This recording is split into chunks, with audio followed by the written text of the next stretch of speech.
Quem dera escolher um lugar para viver para sempre. Se pudéssemos, escolheríamos o lugar em que fomos mais felizes, onde passamos nossa infância, onde ficara gravado em nossa mente nostálgica os momentos mais felizes de nossas vidas. Muitas vezes, por diversas circunstâncias, somos obrigados a deixar os nossos pais para seguirmos atrás de um futuro melhor. Mas o nosso coração permanece em nossa memória afetiva.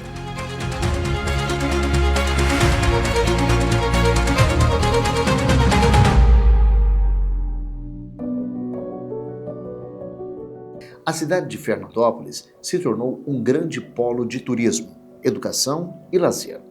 Nossa cidade faz fronteira com outros 3 grandes estados, sul de Mato Grosso, Goiás e Minas Gerais. Mas como tudo começou? A união de 2 vilas, Pereira e Brasilândia, fora explanado como a criação da cidade que hoje é uma das melhores para se viver. Mas tudo começou em um bairro que já fora distrito e permanece no coração dos desbravadores que, com luta e sacrifício, guardam em seus corações toda a história de Brasilândia. Tudo iniciou no século XIX, quando a famosa estrada boiadeira abriu espaço na década de 1890. Tal estrada ligava São José do Rio Preto ao Porto do Taboado, nas margens do Rio Paraná. Os primeiros povoadores da região só começaram a se fixar a partir do levantamento topográfico realizado pelo Estado na região no ano de 1918. Posteriormente, Carlos Barozzi e muitas outras famílias, principalmente de italianos, se instalaram na Gleba Marinheiro. Em 10 de novembro de 1938, Carlos Barozzi fundou o Patrimônio de Brasilândia, sendo este considerado a célula máter do município de Fernandópolis. Nessa época, essas terras pertenciam ao território do distrito de Vila Monteiro, atual Álvares Florense, município de Tarabi, que na época era o maior do estado de São Paulo. Mais do que falar do homem público, é falar do homem Carlos Barozzi. Como era o cotidiano com a família? Os descendentes vão narrar como era a casa do avô. A avó, ela incentivou muito a religião para nós. A minha mãe, sim, mas a avó levava todos os netos na igreja, aqui da igreja, daqui da Brasilândia, né?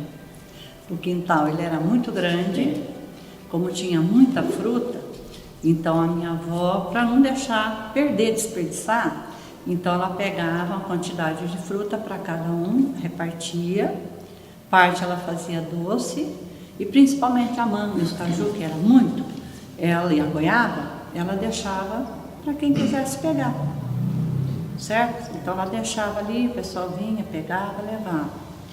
Meu avô tinha uma chácara e então vinha leite todo dia de manhã. Então quem tinha condição comprava, quem não tinha condição, a minha avó dava o leite para as pessoas. Então a minha avó ajudou muita gente aqui, doando leite para quem precisasse, certo? Então nós participamos muito disso aí. Então a gente viu muito isso aí, a doação que era feita pela minha avó. O vô, aquele tempo, a avó não, mas o vô, ele dava castigo para os netos, os pais não falavam nada. Muito enérgico. Ele era enérgico. Então ele fazia educação, ele ajudava, né? Quer dizer, hoje não pode, mas ele dava castigo, sim. A gente não podia falar nada, porque meus pais aceitavam. Os pais a partir da hora que estava sendo cuidado por eles, eles tinham que, né, levar adiante a educação. Então eles faziam isso aí. Aí o vô, ele brigava, ficava muito bravo, essa coisa de chorar. Eu ficava, da Sônia, prima, então ela ficava o final de semana aqui, a amiga via muito. Aí a gente ia dormir, podia, né, no sábado, domingo, dormir até a tarde, mas na época meu avô, ele era meio surdo, né? E meio cego, então ele sentava e ligava o rádio 6 horas da manhã no Vicente Leporassi. Nós tivemos uma infância muito feliz, porque a casa grande, onde é o museu, era a casa da minha avó. Eu fui criada com a minha avó, Honorina, e o Carlos Barozzi. Meus pais se separaram, eu tinha 2 anos de idade, fui criada com ela. E então a gente sempre brincou muito ali, com a Anice, a Marisa, a Miriam, o Carlito, a Lúcia, a Beth, todos os primos, os Silvares, os Trovates. E a casa da minha avó era uma casa muito grande, tinha um quintal muito grande, e lá a gente se reunia para as brincadeiras, e a minha avó sempre foi uma avó italiana que aglutinou os netos em torno dela, e lá era o ponto de encontro.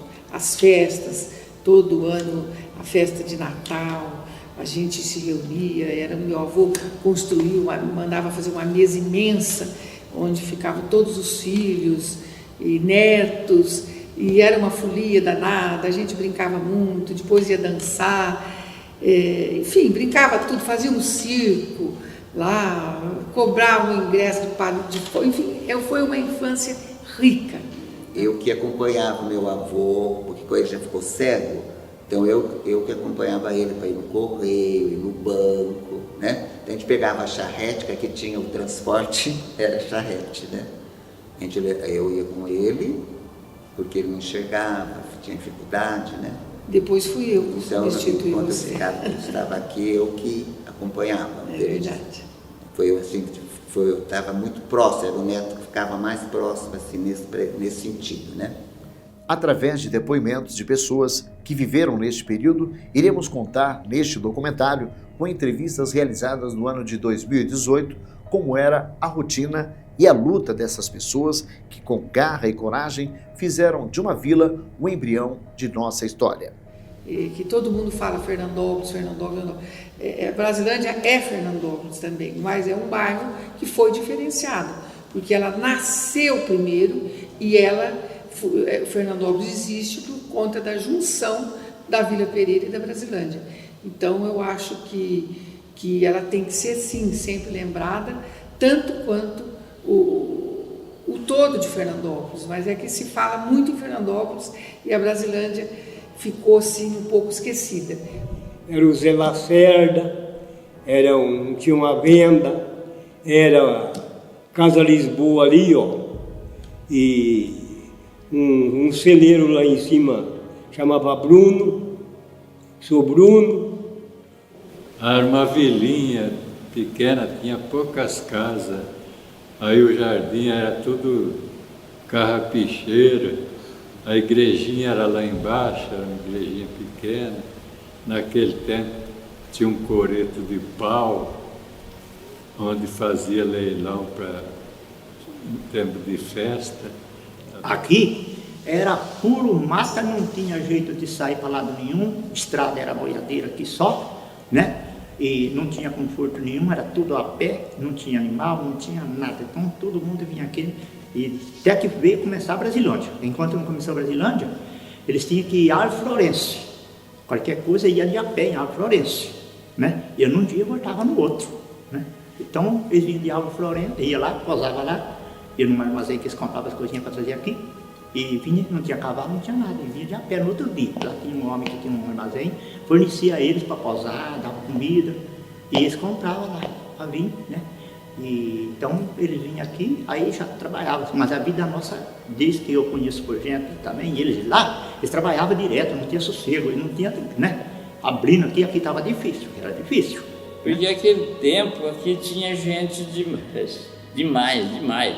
Aqui saía 20 caminhões para trabalhar na roça, na lavoura, né? E sobrava gente para trabalhar ainda na cidade. Aqui era povoado, aqui foi o bairro mais povoado de Fernandópolis.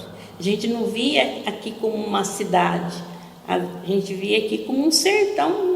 Não, mas o povo falava mesmo sertão. Mas o senhor tem coragem de ir com essas crianças lá pro sertão, lá tem onça, tem índio. Vai perder a metade dos filhos, a onça vai comer os filhos. Os índios. Mas quando ele chegou aqui, na hora que ele chegou, que nós vimos que nós no começo, a casa não estava pronta, a gente viu aquela casa de pau a pique, que era uma casa boa, que nós morávamos lá na fazenda, né? Era uma casa boa, então a gente viu aquela casa coberta de sapé, aquela coisa, uma casinha pequena, As coisas todas chorar, né? Chorar, começou a chorar e ele não queria mais, ele queria voltar e deu o que fazer para convencer ele para ficar, sabe? Olha, era maravilhoso, viu? A família nossa, a família Laveso, a família Canela, a família Burgato, até hoje tem um filho Burgato ainda, vai na difusora. Vale lembrar que eram apenas 2 quilômetros que separavam as duas vilas, Pereira e Brasilândia. A vila, fundada pelo italiano Barozzi, marcou pelo pioneirismo. Quem nos conta é a professora Rosa Maria Souza Costa, mais conhecida como Dona Rosinha, sobre como tudo surgiu. O Barozzi, ele foi um desbravador, principalmente o filho dele, Armando Barozzi, que veio para cá primeiro, ficou aqui muito tempo, sozinho, com 18 anos. E o Barozzi vem depois. Chega mais tarde, porque o Barozzi tinha comércio na cidade de Elisiário. E ele ainda fica por lá um tempo, e depois ele chega para cá. Vindos de Itajobi, o casal Ana Meninel e Armando Sartori fixaram moradia em Vila Brasilândia, no ano de 1938. Tudo o que o casal encontrou eram terras e uma pequena igreja de madeira, onde hoje funciona a Escola Estadual Carlos Barozzi. O casal afirma que atualmente, onde eram as fazendas Barozzi e Cáfaro, existe o bairro Bernardo Pessuto. Onde hoje funciona o primeiro termas da América Latina, o Água Viva Resort já foi um lugar muito movimentado, sobretudo na questão de violência. Em terras onde a polícia não chegava, não havia muita lei. Assim, cada um se defendia como podia. Quando foi às 7 horas da tarde que veio a polícia de Canabi, veio fazer o levantamento, né? Aí pegou os 2 corpos, levou na casa do Antônio Inácio, deram um banho nele e já prepararam o caixão durante o dia, né? Aqueles caixões de madeira grossa feitos em casa. Aí, e o Roberto, o Antônio Inácio, engroviou de um jeito que precisou cortar. Os braços abertos, você precisou cortar para poder pôr no caixão, né? Para caber tudo no caixão. E o Roberto, com aquele banho de água quente com sal, parecia que tinha morrido naquela hora. O negão aconteceu logo. 10 horas da noite saiu da casa do Antônio Inácio, passou na Brasilândia, nem na igrejinha não foi. A estrada era por baixo, né? A estrada de lá vinha aqui para o Fernandópolis, por baixo, no meio do mato. E foi enterrado no cemiterinho ali perto onde fizeram o cinema, foi enterrado ali. Eram umas 11h30 da noite, uma meia-noite. Nós veio tudo. Meu pai tinha um lampião petromático que veio iluminando a estrada para os defuntos passar. O mineiro chegou, ele e o outro que era um jagunço junto. Eles andavam a cavalo com carabina na cabeça do arreio. Aquele tempo era perigoso. Aí o italiano, quando viu aquilo, correu, né? Correu, foi para casa de um vizinho. Chegou na casa do vizinho, a mulher atendeu ele. Aí ele, quando viu, a mulher estava esperando para manter filho. Aí ele assustou com aquilo, né? Assustou, entrou, aí a mulher chamou ele para dentro. Pô, não, entra para dentro, seu Camilo, vou fazer um café. Aí chegou os outros 2. Chegou o Roberto e o Antônio Inácio. Chegou. Aí, ali cruzearam ali junto. Aí eles ficaram com medo, né? Eles falaram assim, para baixo era uma quiçaça, que um cerrado que dava medo. E o italiano pensou assim, falou, eu vou cair, eu vou sair na quiçaça. E eu corro dele, né? Muito, o italiano estava correndo de medo. Mas nisso, a mulher fez o café e tudo, acho que ele cismou, porque ele viu a mulher naquela situação, não sei se que receou. Aí o Antônio Inácio disse que foi e falou pro Roberto, ó, você cerca na porta da cozinha, que eu cerco aqui na porta da sala. O italiano não saía aonde? Aí o italiano não saía assim, ele olhou assim no pé da cama de uma espingarda com 2 canos.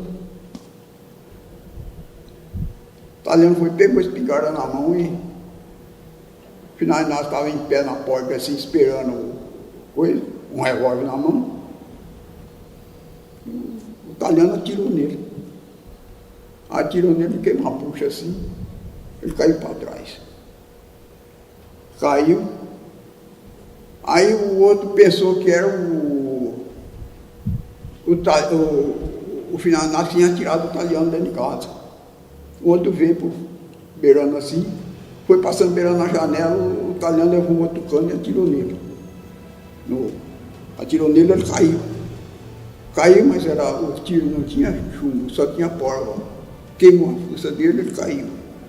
O italiano, mas acho que era a defesa do italiano, não sei que jeito foi, ele puxou a gaveta da mesa, tinha uma faca, pulou no cara e deu uma facada nele. Um ficou morto na porta da casa e o outro na janela, matou. Nossa Senhora, aquilo virou um trovão aí, que o negro não podia sair para fora, virou uma guerra de bala. Aos filhos que era do homem, queria acabar com a família do outro. E o outro, e esse daqui tinha para morar e da parte, tinha que ir Tenabi. Aí a turma foram, um tinha aquela igrejinha na boiadeira, passava o ônibus que ia para lá, mas um dia sim, um dia não. Aí foram esperar lá. O italiano que tinha matado o Roberto e esse outro, estava lá esperando também para pegar o ônibus para se entregar em Itanabi. Aí fomos juntos. Até mesmo em quermesses realizadas por voluntários, visando angariar fundos para a igreja, não escapavam da profunda ignorância de alguns.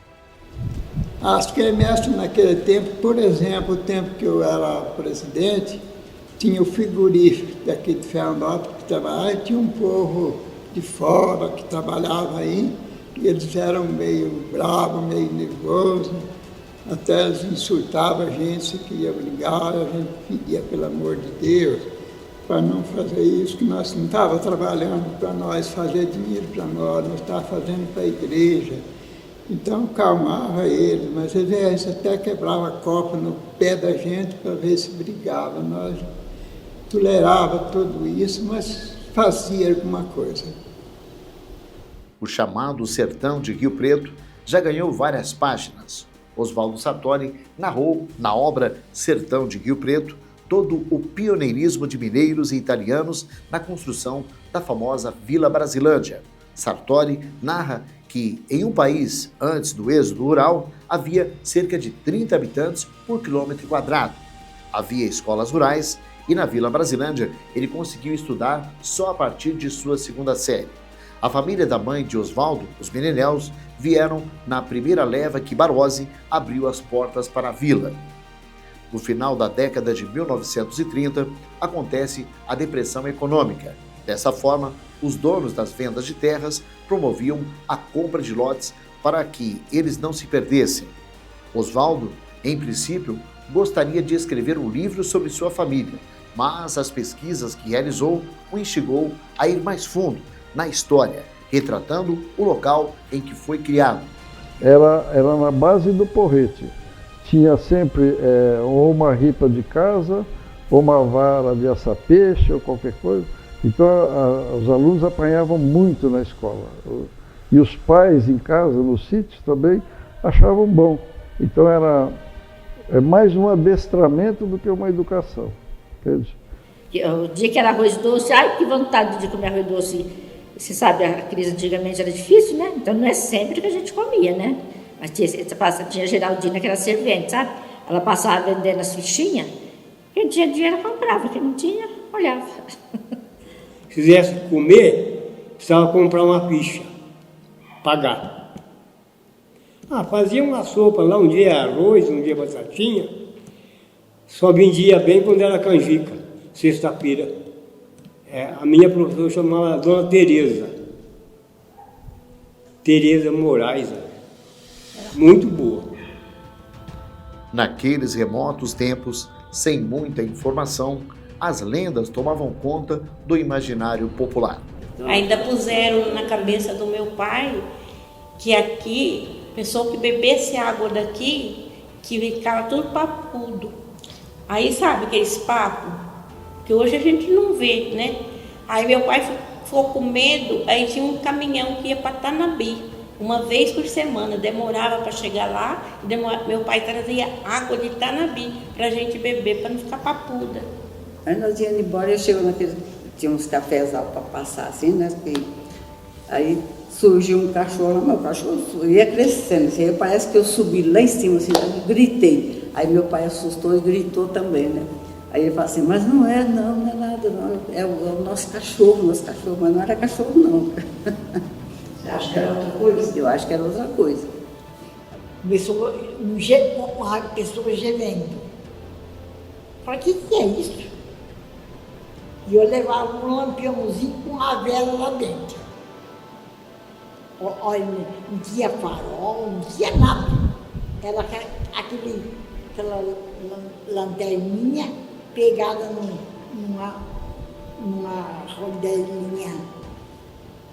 E daí veio vindo. Aquele negócio veio gemendo. Nós aí na estrada e ele lá em cima do barrinho. Aquela gemista. Ele está acompanhando nós. Olhei para trás e vi o cachorro. E nós está lá. Verdade. Com medo que nós estávamos até cagando com as pernas abaixo. O finado Fraga, antigamente, ele ia levar almoço para os camaradas, os birôs, que ele levava, e é ele e o filho dele. E o jipe tombou. Nilo. E matou ele, prensado no barranco. E a alma dele ficou vagando, né? Nesse intervalo, a alma dele ficou vagando. Ele queria uma missa. Rezaram missa, rezaram o texto para ele, desapareceu. A missa que eu mandei rezar para ele. Antes da energia elétrica chegar, havia geradores que tinham hora para parar de funcionar. Inclusive, na Munheca, tinha um motor que ele funcionava até meia-noite, né? Eu lembro. Ele funcionava até meia-noite, depois ele apagava e ficava no escuro, né? O motor lá, né? A gente brincava à noite, à tardezinha, reunia as crianças, a vizinhança, e brincava na rua de salva-pega, de bola, de cirquinho. E assim era a infância daquela época. O dia em que foi inaugurada a luz elétrica tinha tudo para ser um dia de festa, mas, lamentavelmente, ficou marcado por uma tragédia. O dia que inaugurou a luz elétrica na Brasilândia, foi todo mundo do sítio, estava uma comunidade imensa lá. Aí o rapaz subiu no poste para ligar a luz e tomou um choque lá e caiu, eletrocutado, morto, né? Então acabou a festa. É por exemplo, um fato, né? Que marcou na época. Fatalidades aconteciam e eram inevitáveis. A falta de recursos causava tragédias nas famílias carentes. Aí isso aí era tudo roça de algodão. E tinha uma casinha lá no fundo. E tinha umas crianças brincando lá. Aí eu escutei a mulher saiu correndo dentro de casa, começou a chorar, e eu fui lá ver. A menina tinha um banco de carpinteiro no terreno, assim, no terreno da casa, e um pé de goiaba do lado. A menininha assim, amarrou uma corda no banco do carpinteiro e no pé de goiaba. E sentou no meio da corda, o banco virou e macetou a cabeça dela, ela morreu ali no lugar. Foi uma coisa que me deixou muito, assim, eu não esqueço. Disse que a minha mulher estava trabalhando até na última hora. Teve a criança e daí, 5 minutos, morreu. Aí não deu tempo nem de chamar o médico lá em Fernandópolis, tinha um médico. Aí ele falou que foi, assim me parece que foi um Cristo, que ela morreu, e tive um Cristo. Agora não sei o que é isso aí. O autor se esforça para que gerações futuras não se esqueçam de Brasilândia. Então, todo o meu esforço é descrever aquele passado para trazer um estigma do bem, do progresso, daquilo que ela fez, né? Mostrar que tudo nasceu na Brasilândia, né? E ela foi vilipendiada nesse período, pela história, né? Eu espero que um dia, até a data da fundação da cidade, apareçam alguns espíritos lúcidos e botem isso, a verdade, para prevalecer. E a construção do cemitério? Tardou e muito. Para se ter uma ideia, o primeiro sepulcrário foi construído onde hoje está a Expedicionários, entre as ruas São Paulo e Rio de Janeiro.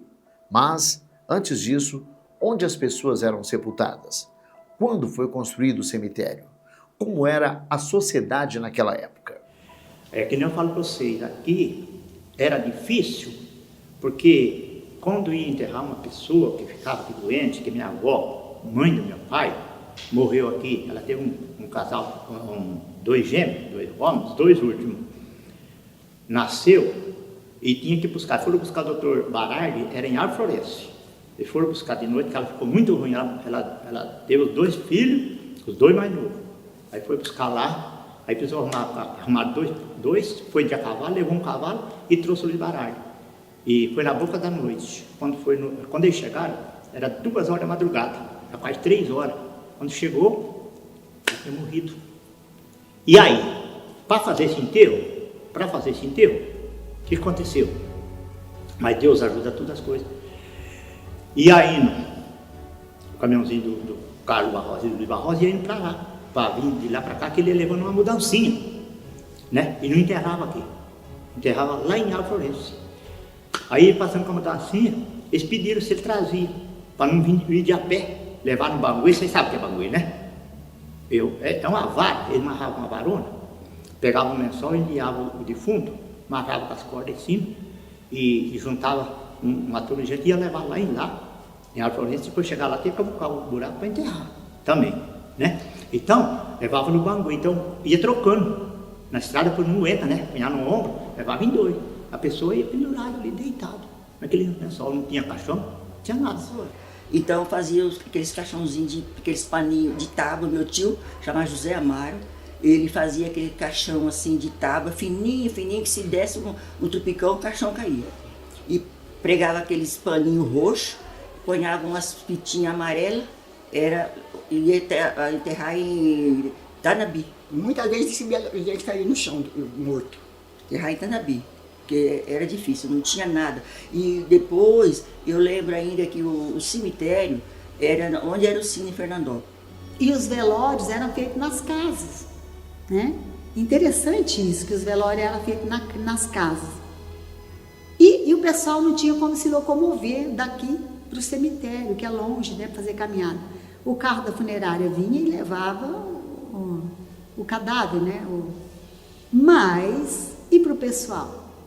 Aí, o que aconteceu? Meu pai começou a levar o pessoal em cima do caminhão. Ainda meu irmão estava lembrando, para o pessoal não ficar assim, né, perigoso de cair, ele amarrava uma corda no meio do caminhão, assim, para o pessoal segurar.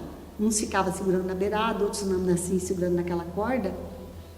E ele levava todo o pessoal para o cemitério. Então, já era de praxe. Quando ia dando 1 hora para fazer o sepultamento, meia hora no máximo, o caminhãozinho do Zé Borges estava encostado lá. Eu até me emociono de falar isso. Uma fábrica na Brasilândia? Sim. Meu pai e o seu Wilson Ferraz essa fábrica já estava pronta, que era da família Salione.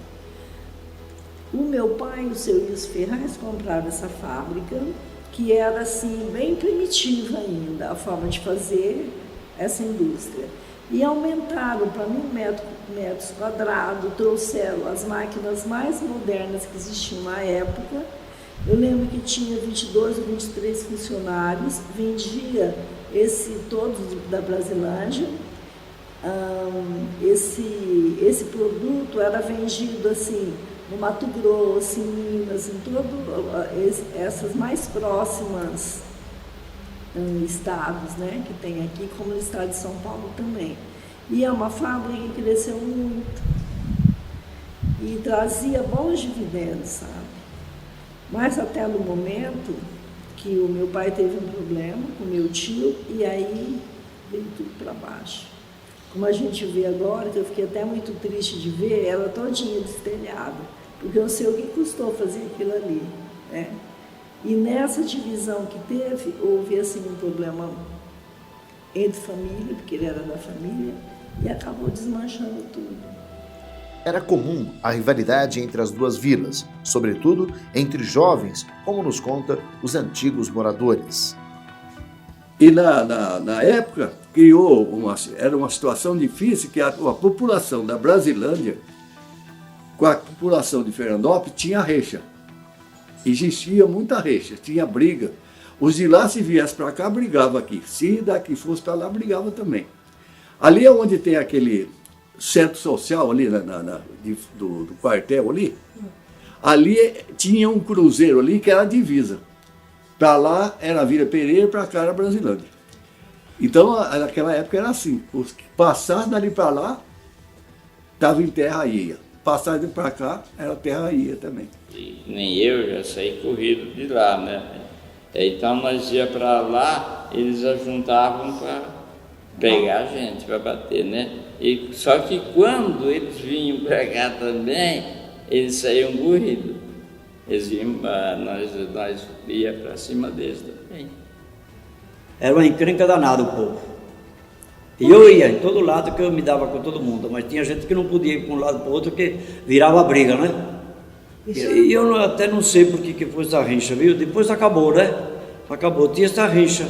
O povo de lá com o povo da Brasilândia, o povo da Vila Pereira com Fernandópolis, né? Tinha essa rixa, né? Então, uma vez eu lembro que saiu uma briga aqui, saiu uma turma correndo daqui, a turma de Fernandópolis, e embicaram aqui nessa Avenida Livre de Avenda Silvário, foram até na Guarda Mirim. Depois que veio, aquele tempo era as polícias, né? Aí veio e apartaram aí, mas senão o pau ia comer mesmo. Você já ouviu falar em pensão? É um local onde se abriga por um tempo pessoas que estão estudando e trabalhando e não têm onde ficar. Essas pessoas pagam uma mensalidade em troca de comida e pouso. Aí ficou a pensão da dona Augusta. Minha mãe chamava Augusta, né? Ali recebia as professoras que vinham de fora para licionar aqui, ou então nos sítios, né? No sítio aqui da Redondeza. Eu lembro de uma senhora, de uma moça, que ela chegou e ela começou a licionar aqui no Pau Roxo, né? E ela acabou ficando por aqui, que eu lembro bem que ela é mãe de ela casou depois com o Zé Parra, né? Essa senhora casou com o Zé Parra, porque ela licionava no sítio da família do Zé Parra, acho que era Parra, né? E acabou casando. Minha mãe, ela então cuidava da pensão, tinha 6 filhos para lavar, né? E a nossa casa, ela era uma casa da seguinte maneira: sempre tinha 1 ou 2 agregados. Agregados é aqueles afilhados que chegava benção madrinha, benção padrinho e ficava, né? E ficava por ele. E o padrinho e a madrinha não deixavam embora, segurava também, né? Porque recebia com carinho, né? Com todo a credibilidade, a bondade. A politicagem, se não for desenvolvida de forma sensata, sempre gera conflitos. Até quando o cemitério funcionou, onde mais tarde seria o centro de Fernandópolis? Você vê as coincidências da vida, quem quer? O pai morava lá no Porto Roxo, trabalho da exposição. O Joaquim Antônio Pereira morava em Olímpia. O pai foi lá pro fogo do cemitério, para os lugares do cemitério, topou o Joaquim Pereira. O pai lá no corpo, hoje o Joaquim Pereira lá de Olímpia, como é que foi encontrar ali? Não é coisa dessa? É, coisa dessa.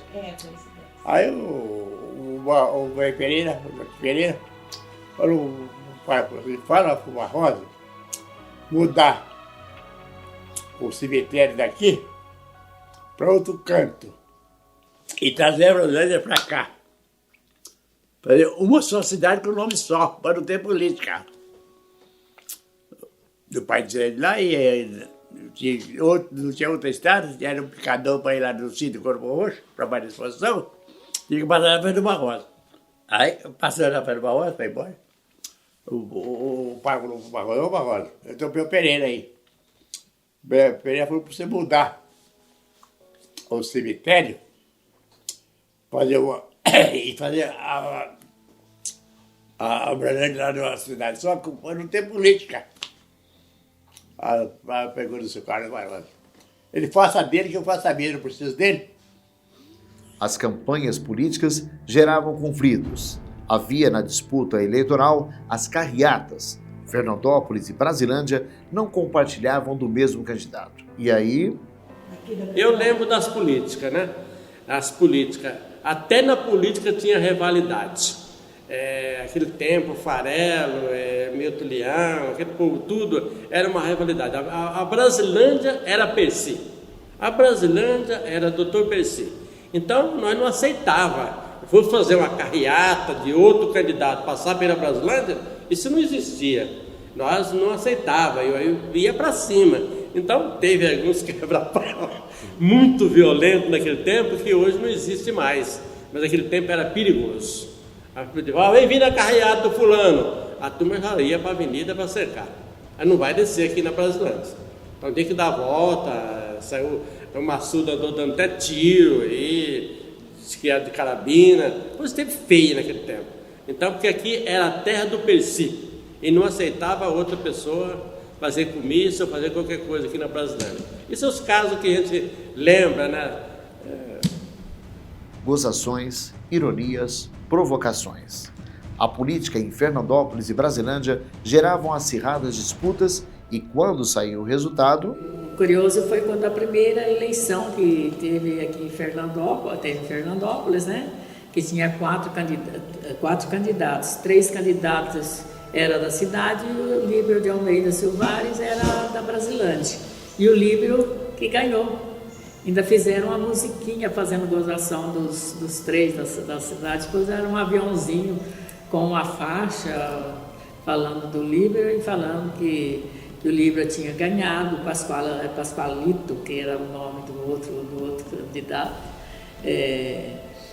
tinha perdido, um não tinha tido nem o cheiro, o outro também nem tinha se fedido, porque de tanto gozação que o povo fazia, né? Eu lembro que foi uma época que o Dr. Percy perdeu a política para o Alvides e eles vieram aqui tirar sarro, né? O Massuda até deu um tiro numa carreata que eles fizeram. E aqui no bar, não era do Juraci, não, acho que era do Sr. Joaquim Lacerda. Então, juntou aí, eu acho, mais de 200 pessoas e o pau torou aí, ó. Uma meia hora, 1 hora de briga. Porque nós perdemos e eles vieram tirar sarro. O Dr. Percy era do turma do Gato e eles eram do Farelo. Então eles ganharam e vieram gozar. Não lembro disso. Porque o Alvides tinha máquina de arroz e café. E o Dr. Percy era o Gato, né? Porque era liso.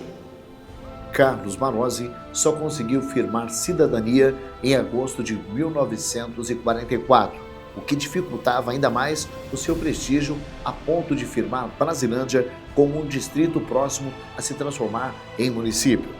Um ano antes, Fernando Costa, que possuía grande prestígio político na época, viera com a intenção de apaziguar a rivalidade entre as duas vilas e formar um só município, Fernandópolis. Mas, de acordo com o professor Gesiel Brusadelli Macedo, o mapa dava vantagem geográfica à Vila Brasilândia. Se a gente olhar o mapa das duas vilas e aonde seria o centro, mais de 80% da futura cidade pertenceria à Brasilândia, ou seja, fazia parte do marinheiro, né, da galera do marinheiro. Então, quer dizer, foram circunstâncias e circunstâncias que criaram um mecanismo que dificultaram com que a Brasilândia tivesse essa sua preponderância. A religiosidade sempre foi muito importante em um país predominantemente católico. Isso se refletiu na rivalidade das duas vilas. Na Vila Pereira, a construção da Capelinha de Santa Rita foi gradativamente desenvolvida em sua volta à matriz da padroeira Santa Rita de Cássia. Já na Vila Brasilândia, se dizia sobre o sacrilégio de mudarem a igreja de lugar para se fazer a escola de Brasilândia. Aí, quando começou a Brasilândia, eles abriram, aqui onde é o ginásio aqui, aí fizeram uma igrejinha católica, aí, e cobriu com foi de coqueiro, né? Feito de pau a pico. E cada vez em quando o padre vinha de Alto Florencio, vinha aqui rezar na missa. Aí, quando eles vinham, aí quando eu nasci, cada vez em quando eles traziam a gente aqui, né? E muitas das vezes o padre vinha aqui também, rezava aqui, e vinha o cartório também fazer casamento aqui nas propriedades dos meus avós, né? Dos conhecidos aqui de Roda. É assim, né? A igreja deu lugar ao grupo escolar indo para a frente da instituição. Estava pronta, embora em outro local, a igreja do padroeiro São Luís Gonzaga. Então o Campo Santo, o campo sagrado, né, onde existia uma igreja, foi abandonado, certo? E a igreja... Então disse que isso dava azar. Vocês estão ligando com a história da Vila Pereira, a Vila Pereira não desmanchou a igreja dela, enquanto ela construiu a matriz em volta da antiga capela. Então a gente tem as fotos que mostram a capelinha e aí a outra igreja sendo construída em volta. Por quê? Porque eles não queriam correr o mesmo risco, entende? De profanar o Campo Santo e isso trazer azar. A implantação do cartório fora uma conquista de Carlos Barozzi, e isto ocorreu antes da vinda do interventor Fernando Costa. O cartório, né? Que foi onde foi o ponto da discórdia, que o meu avô lutou muito, gastou-se muito para trazer esse cartório, construiu o prédio. Atrás da igreja. Atrás da igreja, né? Da igreja ali. Então, ele foi.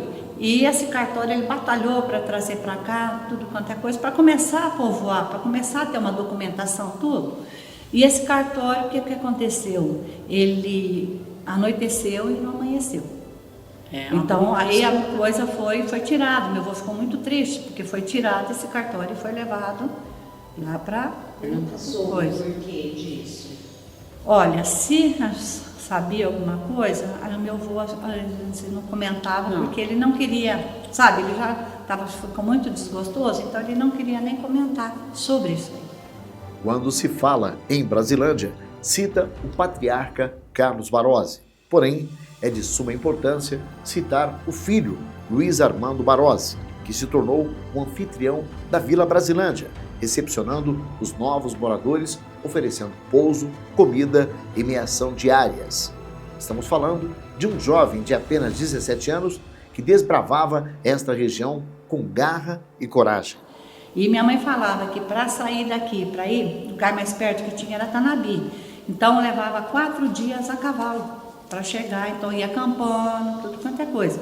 Então, não tinha estrada, né? Porque meu tio, quando veio para cá, o tio Luiz Armando, ele veio e abriu as picadas. Então veio o pessoal, veio ajudando, né? Acompanhando para ele abrir. E onde foi, quando tem a estrada velha, né? Que ele chegou e foi abrindo, que meu avô já tinha em 1930, já tinha comprado as terras, que ele veio, comprou as terras, foi embora e depois pôs meu tio para vir para cá. Então foi parar na fazenda, certo? Então lá, primeiro construiu, para depois começar a construir aqui, para poder formar aqui a Brasilândia, formar, né, uma cidade. Então onde é o museu, a igreja, aí depois veio a pedra fundamental da escola, ele foi tudo ajudando e já tinha, quando foi a igreja velha, né, pequena, e já tinha um cartório, certo? Então, e aí meu avô foi assim, doando com vários lugares para poder, né? Então, quer dizer, lá onde era o Cine Fernandópolis, onde é o Hospital das Clínicas, era o cemitério, onde ele doou aquilo lá. Luiz fez parceria com o engenheiro natural de Novo Horizonte, Vitor Garbarino, que tinha propriedades na Vila Monteiro, onde atualmente se localiza a cidade de Álvares Florence. Tal parceria resultou em uma estrada construída na foice, no Machado, abrindo 28 quilômetros da estrada, ligando a então Vila Monteiro à Fazenda de Barozzi, nos idos de 1936 a 37. Mas antes disso, meu pai, o finado Carlos Barrosa, foram os dois fundadores da Brasilândia. Meu pai, quando entrou aqui, trabalhava com o seu Carlos Barrosa, abrindo picada nas matas, e o finado Chiquinho Leão, pai do Milton Leão, era o engenheiro das propriedades que estavam cortando. Essa aqui era a Fazenda Marinheiro, do seu Carlos Barrosa, né? E meu pai conseguiu aqui. Aí uns anos, meu pai arrumou uma carruagem de boi. Meu pai era carreiro, tinha boiada, para servir toda a vizinhança, todas as fazendas, puxando madeira, puxando tora, puxando mantimento, puxando tudo das fazendas. Meu pai era carreiro, foi carreiro mais de 40 anos. Dentro da Vila Brasilândia, há destaques para Líbero de Almeida Silvares, que tinha comércio de armazém e depósito de arroz. Pedro Malavase, em Secos e Molhados. Os sócios José Marim Lopes e Carlos Felipe, no ramo de tecidos, que há anos resiste ao tempo, a famosa Casa Lisboa. No ramo de panificadora, José Lau. Alfredo Salioni, proprietário de uma frota de ônibus conhecidas popularmente como mijoletas. Os sapateiros Antônio Maria Brumati e José Dini, sendo que José Dini era músico especializado em clarinetes. Na época, eram comuns os famosos bailes e, aos sábados e domingos, havia rádio improvisado, ou seja, a Casa Lisboa colocava um alto-falante onde se tocavam músicas e informavam notícias. Então, eles colocavam as músicas e as pessoas pediam, muitas vezes, que nem vamos supor, eu quero oferecer uma música para uma moça, quer oferecer uma música para um rapaz, né? Ia lá e pedia e eles anunciavam. Então essa música, fulana de tal, está oferecendo para outro, né? E dali surgia assim muita coisa bonita, muita coisa boa. Eu falo assim, é coisa assim que engrandece, né? A autoestima, engrandece o ser humano de sentir tudo isso, aquela beleza de estar ali passeando, estar paquerando, estar ouvindo música, né? Aquela comunicação, eu falo aquela comunicação pessoal, né? Não é essa comunicação que nós temos hoje digital, né? Que é a modernidade, uma coisa muito boa, mas que tirou essa coisa bonita que a gente tinha antes, né? Mas tinha aquele fute, né? Que era tão gostoso, você passava no meio, dos moços ficavam de lá, a gente passava no meio, vai e volta, vai e volta. Era muito gostoso. E tinha muito baile, muita brincadeira. Porque tempo a gente fala, mas era brincadeira, né? Muita brincadeira, mas era o horário, né? Começava às 8, quando era 10 horas tinha que estar em casa, senão, se não tivesse. Tinha uma igreja ali para baixo, muito pequenininha, feia, sabe? E nós vinhamos na missa de vez em quando, eu e minha mãe a pé, e a igreja era ali. Meu pai ajudou muito aqui, tinha um coreto ali, sabe? Já tinha, aí fez a igreja, né? Tinha um coreto, meu pai recarregava prenda lá, minha mãe assava, meu pai tinha um carrinho e punhava dentro de um tambor, tampava e trazia aí gritava coreto. No coreto, você sabe o que é coreto? Um negócio assim redondo, assim, coberto, alto, tinha uma porta para entrar, e lá gritava coreto, sabe? Tinha um homem que tocava uma banda de música, chamava Benevide, acho que é Benevide, um sanfonão, assim, um bumbo, sabe? A Praça da Brasilândia aqui, de sábado não tinha jeito de andar, de tanta gente. A fonte tocando música, jogando água, era uma coisa linda. Fazia as missas para fora da igreja, que não cabia o povo na igreja. Fazia na frente da igreja, não cabia o povo na igreja. E era assim, muito simples, tudo muito simples. A gente podia sair à vontade, podia andar à vontade, que não tinha como tem hoje as coisas más. Dentre as grandes diversões, as quermesses movimentavam uma saudável rivalidade. Havia comissões que se encarregavam de arrecadar maior número de prendas. Nós tínhamos uma campanha de café que nós fazíamos junto com a quermesse. Quando acabava a campanha de café, nós fazíamos a quermesse, né? A campanha de café era difícil, mas nós às vezes saía de a pé fazendo a campanha. E outras vezes saía de carrinho, com animal.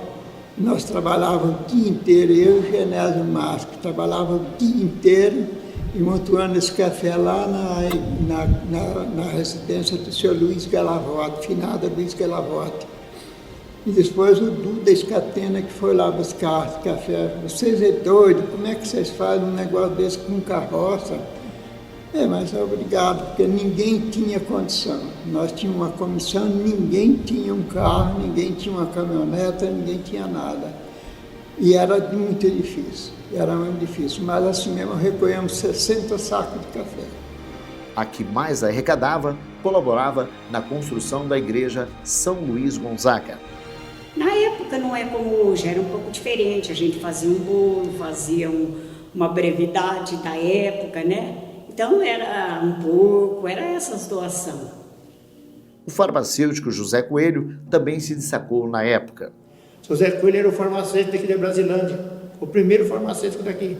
José Coelho pegava aquele cavalo e voltava e ia lá socorrer aquela pessoa com remédios, injeção, essas coisas todas. José Coelho ia fazer aí. Depois José Coelho passou uns anos, ele saiu daqui e foi para a cidade, para Fernandópolis.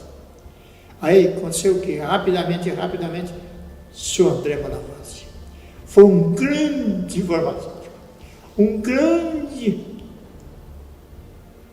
homem na região.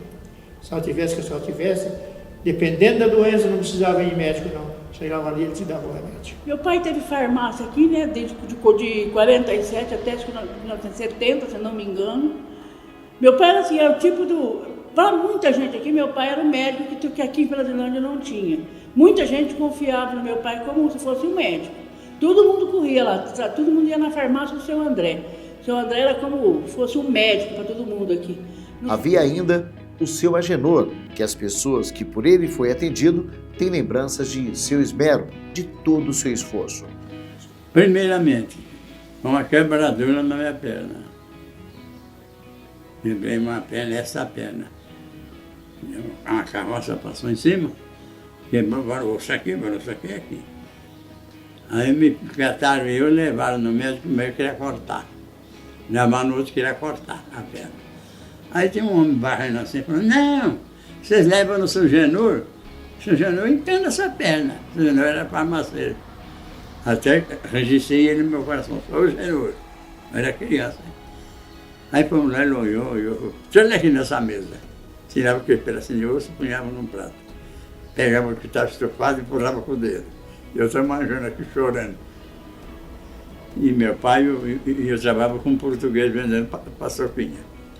O português fala, não vai cortar a perna do meu menino, não. Eu levo ele para São Paulo. Mas não pode. Aí o seu Genor falou, não, nós vamos enganar ela. Eu só não garanto que ele fica perfeito. O meu pai falou, ele ficando com a perna dele, tá bom. E de fato, sarei que esta está melhor do que esta. Não fica um defeitinho na minha perna. Seu André também cuidou da saúde de muitas pessoas naquela época, sobretudo a saúde bucal. Aí ele tocava, eu lembro, porque a gente morria de medo, né, de dentista, ainda mais, sei lá, né, hoje melhorou muito, muito mesmo. Então, aí a gente fazia, ficava na fila ali, e se espremendo, porque a gente sabia que a gente tinha que chegar ali. E o pai lá só olhando, sabe? E a gente tremendo de medo, então o dentista ia lá. Por falar em saúde, uma pessoa em especial não pode deixar de ser lembrada por sua determinação e coragem, o ilustre doutor Valtrudes Baraldi. O doutor Baraldi era nosso, vinha a cavalo, meu pai levava o cavalo para ele me consultar por em casa. Até o nosso cavalo chamava faceiro, era um cavalo coisa de louco. O doutor Baraldi andava naquele cavalo, porque ele não tinha carro e não tinha estrada. E fazia festinha de aniversário? Cavalo. Punhava um tacho assim, uma pneira de cima para assar carne para o povo que ia. Porque só existe o filho do doutor Baraldi aí, que é o... É muito amigo nosso. É muito amigo da gente, a mulher dele, tem bastante amizade. É o Zé Coelho. O farmacêutico é nosso. Até hoje, você não morreu. Era igual o médico. E vinha tudo aqui em casa dele, com o cavalo. Né? Era igual o médico, é melhor do que o médico. Porque olha, aquele lá, quando ele falava Sim, assim... Mas a gente mas tem tanta gente. Tem tanta gente, porque passando agora, a gente vê muita coisa só moderna. Só que quando vinha gente grande comprava sítio aqui, eu usava tudo na minha casa, comia do chão, para aquele lugar. Agora a gente vê tem muita coisa moderna, então a gente parece que quer entrar... 82 anos. Fiz 80 agora, passei para 81. Existia. Dr. Valturo de Baraldi, o doutor... esqueço o nome dele agora. Eles... o doutor Alberto Senha. Eles não eram médicos para nós, eles eram amigos. Meu pai tinha um cavalo. Aquele cavalo era automóvel do Dr. Baraldi. E visitar aquela pessoa doente, onde ela se encontrava. Tinha um tal de seu Varisto, que era o charreteiro, que era o que fazia viagem. Ele trabalhava de charreteiro. Então, quando a pessoa precisava de um médico ou do seu André ir no sítio, por causa de um doente, arrumava ele pegava, levava ele lá e atendia os pacientes no sítio. Com sua maleta, ele atendia as famílias da vila com espírito sacerdotal. O espírito que a medicina o havia determinado. Mas tão nobre profissão não poderia deixar em branco duas pessoas que muito contribuíram para a vinda de pessoas na vila, as parteiras Matilde e Dona Luz. Antes da atuação do ilustre Dr. Baraldi, houve o Dr. Borges. Nas minhas últimas pesquisas, nós descobrimos por uma circunstância muito especial, que em 94, o Cardoso velho, né, que vocês conhecem, Joaquim Cardoso, está com 104 anos, fala que ele foi atendido aqui, a primeira esposa dele faleceu aqui em 41, e que ele foi atendido por um tal de Dr. Borges, uma casa de Dr. Borges aqui na Brasilândia. Bom, isso ficou guardado na minha memória, e a coisa aconteceu e tudo bem. Pesquisando, achei do Baraldi, quando veio para cá, inclusive publicidade dele, falando com o filho do Baraldi, né? O Luiz Baraldi, médico aqui. Eu passei para ele o documento que eu encontrei, falando dele lá em Rio Preto. E eu vi que no documento dele não tinha, em 1944, 43, não tinha ainda o endereço, 42, 43. Perguntado por quê, ele falou, não, porque possivelmente nessa época ele estava mudando para cá. E aí ele me falou uma outra coisa, que por incrível que pareça, quase 20 anos depois, foi ligado uma coisa. O Baraldi falou para mim assim, Luiz, né, que o pai dele falou que quando ele chegou aqui, que ele foi para uma casa de um médico até que existia aqui, e que ninguém sabia. Né? Não, quer dizer, eu não sabia, nós não sabíamos. Aí eu fiquei desesperado, comecei a procurar São Paulo, tal, compêndios médicos, enfim, e aí encontramos o bendito Joaquim Borges do Espírito Santo. Possivelmente, no mínimo, ele foi o primeiro da Brasilândia, quiçá, se não foi o primeiro entre as duas vilas. Carlos Barozzi acabou comercializando suas terras, delimitadas entre Vila Brasilândia até onde está localizada a principal avenida de Fernandópolis, a Expedicionários Brasileiros. A Companhia de Terras Coester, compradora, deveria lotear e vender esses terrenos. Então, as terras dele eram muito, na época, se não me engano, foi 162 glebas que ele comprou, e aí ele separou uma para cá. Então, minha mãe contava assim, que meu avô vendia as terras, ou vendia mais barato, chegou a dar terras, e a pessoa doar para a pessoa, e ele ficava muito, às vezes, triste, porque às vezes a pessoa pegava essas terras que foi doada, como diz, você ganhar de mão beijada não dá valor, pegava e vendiam. Então, e aí quando veio, que fala Coester, que era uma firma de engenharia, veio para cá, e o que eles faziam? Meu avô deixou na mão deles para poder vender, para fazer alguma coisa. E essa firma pegava e vendia para 3, 4, 5 pessoas. A mesma terra. Mas meu avô não sabia, certo? E aí que registrasse primeiro é que era dono da terra. Incapacitada de realizar esta comercialização, a Coester meio que se perdeu, tendo prejuízos com lotes que não foram comercializados e outros que não foram totalmente pagos. O Éster, que vai da Expedicionários até a atual entrada da Brasilândia, transformou-se no maior bairro de Fernandópolis. Mas quais eram os limites das duas vilas? Quais eram os caminhos para se chegar à Brasilândia ou à Vila Pereira? Sim, talvez a população não saiba que as terras, né, a Vila Pereira começava praticamente da Avenida 4 para lá, da Avenida 8, né, na Expedicionários, para o lado de lá, digamos assim, né? A Brasilândia, ela vinha até a antiga padaria do Zé Maria, Caixa Econômica Federal, tudo mais. Que até tinha um cemitério, né? Tinha um cemitério. E o cemitério era do Barroso. Sim. Subia, contrariamente ao que a gente imagina, ela não seguia a Expedicionários. Ela ia, inclusive, hoje, o que é lá, que nós temos o Jardim América e a próxima dele, você mora lá, como é que chama a próxima?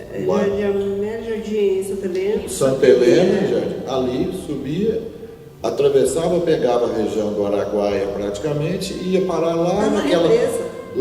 atravessava, inclusive, naquelas matas que tinham lá, tem até hoje, né, que dá exposição lá, dá uns 2 quilômetros, onde hoje está a Della Robre, que antigamente era o Barose, depois foi o Cavalinho, né, e houve mudanças nesse sentido. A rivalidade entre as duas vilas era tão intensa que a jardineira não parava na Brasilândia, e sim na Vila Pereira. Falando de personalidades da Brasilândia, este homem, hoje homenageado com o nome de uma creche, foi ímpar e marcante para o início de nossa história. Trata-se de José Pereira, ou simplesmente Zequinha, uma pessoa bem aculturada e comunicativa, tanto que nas quermesses, além de apresentador, ele era o tesoureiro responsável por todo o evento. Zequinha, juntamente com Barose e Coelho, foram responsáveis pelo cartório em Vila Brasilândia. Era Zequinha também o recepcionista das autoridades que se aproximavam da vila. Seu filho, José Santana Pereira, fala de seu pai e também de sua história. Sei porque o meu finado pai acompanhou politicamente o município sempre. E na época foi criado o distrito aqui em Brasilândia, sendo desmembrado de Alva Florença. Só que Fernandópolis, com o crescimento de Fernandópolis, eles não aceitavam que aqui fosse o distrito. Então vieram, inclusive tem uma foto que meu pai está aí colocado em 1941, com pessoas conhecidas e de destaque na época, com revólver, com facão, que vieram aqui para buscar o cartório. Isso sim, com a concordância do Benedito Cunha, porque ele gostaria de ir para lá também, para Pernambuco. Sobre o cartório, existiu especulação de que a repartição mudara de uma vila para outra, porém, quando o cartório mudou, as duas vilas já eram o município de Fernandópolis. O casamento da filha de Carlos Barose, quem veio fazer a celebração foi o bispo Dom Lafayette.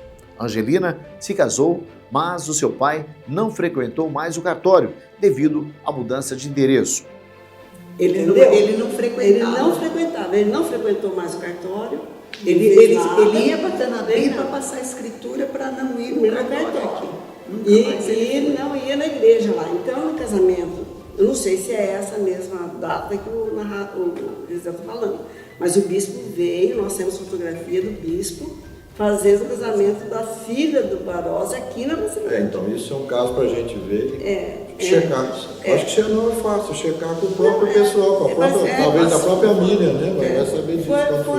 Foi assim, consequência da unificação. Lá no jornal fala que ele fala onde, né, está o cruzeiro, aqui onde está o cruzeiro, ele foi lá, né? Cruzeiro, deve ter ido na vila, que será construída a igreja de Fernandópolis. 22 de maio é a data de aniversário de Fernandópolis, Mas os professores, através de pesquisas, colocam mais datas que poderiam servir de comemoração da criação do município. Existiriam 3 datas que poderiam ser consideradas como aniversário. Você põe mais? Eu coloco 3. Eu coloco a fundação da Brasilândia, que seria o normal, não é? De 38. A Pereira, 22 de maio, que foi a que ficou, mas a gente põe um ponto de interrogação aí. Ou então o dia da instalação do município. Para mim, a mais certa seria o dia da instalação do município, que nasceu Fernandópolis. Não é isso? Porque não foi a junção de duas vilas? Qual a vila que existiu primeiro? Até então não existia nada. Fernandópolis passou a existir dias antes do dia que o Fernando Costa teve aqui, que eu tenho documentos que mostram que já se anunciava que ele viria a cidade de Fernando Costa ou a cidade de Fernandópolis. Mas isso porque, como ele disse aqui, o Paulo Ferraz foi o que pediu para ele fazer essa união. Eu tenho um documento, inclusive, de uma historiadora que fala isso, tenta atestar esse detalhe. E aí o que ocorre? Nós temos, vamos dizer, isso está meio engasgado com a gente, somando as 3 datas que a professora Rosinha colocou, né? Eu somaria mais 2. O decreto 14.334, de 30 de novembro de 44, e 1º de janeiro de 45, que foi a implantação. Desses, qualquer pessoa, né, de bom senso, que a gente expor a situação, agora de uma forma já bem documentada, porque os documentos estão aí, para virar a cidade tem que ter documento, né? Para atestar que realmente a data, sem nenhum demérito, a Vila Pereira, mas sem nenhum demérito, se existe uma data adequada, porque até então, 22 de maio é aniversário de 39, é aniversário da Vila Pereira.